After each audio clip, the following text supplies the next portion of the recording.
वगण में खबर ईंदालू तो वगन लग गोठ पीरकोट खासकेली मोहला बरसात स्व मुतासिर समूरो गोठ बरसाती पानी हेठ अची वयो। रोड रस्ता बुडी वया, पानी निकाल न थी सको। गोठाणा बेघर बणियल तेज उस सबब अजाब वारी जिंदगी गुजारण लगा। कंहिं बि वार न कई। उन सिलसिले में गोठाणनि इम्तियाज अली खासकेली, मोहम्मद हाशिम खासकेली, अली अदर खासकेली ऐं ॿियनि सहाफ़ियुनि खे ॿुधायो त मींहं जी बरसात घर ड्रही पिया, को पुछा करे कोन आयो आहे, न वॾेरो न छा, को बि पुछा करण न आयो आहे।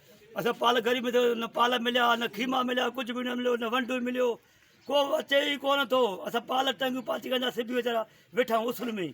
कुझु ग़रीब ऐं मिसकिन को पुछा करण वारो ई कोन्हे, को केर बि लड़ी न आयो आहे। न कार छा ॿार धारे उस ते ॾिसो था पाण वेठा आहिनि बुखुनि ते, को पुछा करण वारो ई कोन्हे को।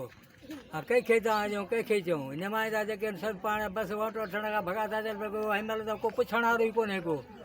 महिरबानी कयो कंहिं हुकूमत खे, असां कयूं था असांजी को पुठि भराई कयो, या कुझु ग़रीबनि खे को इम्तियाज़ ॾियो, का जॻह ठाराए ॾियो, या कुझु ॾियो। ॾिसो पाण त आहे महीनो मुसलसल बरसाति हली आहे। इन बरसाति में असां वगण टाउन में वेठा आहियूं ऐं हुन सां गॾु पीरकोट में ख़ासकेली महिला बिल्कुलु तबाह जेको आहे। ॿिए हंधि बि नुक़सानु थिया आहिनि, पर असांजो बिल्कुलु नुक़सानु थियो आहे। पर असांखे अफ़सोस आहे वगण टाउन में वेठा आहियूं, पर हिनमहिल ताईं टाउन चेंबर ख़ाली दिलासो ॾियण बि कोन आयो आहे बाबा तव्हांजो नुक़सानु कहिड़ो थियो आहे की न थियो आहे।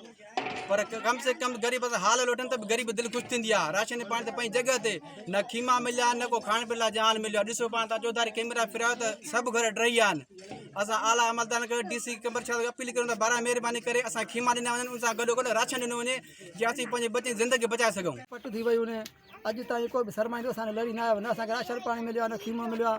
नंढड़ा ॿार असां जेके उस में सड़ी विया आहिनि। असां पाण पंहिंजे घर में पाच करनि ठाहे जेको आहे त पाल हणी मिली ॿारनि खे छांव करणी आहे। अॼु ताईं को बि लड़ी न आयो आहे।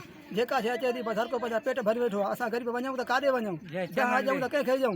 हुकूमत अञा ताईं निंड पिया, हुकूमत अखियूं बंदि लॻी पियूं आहिनि। मज़ीद ख़बरनि ऐं तफ़सीलात लाइ विज़िट कयो असांजी वेबसाइट www.awamiNewsHD.com ऐं ॾिसंदा रहो अवामी न्यूज़ HD।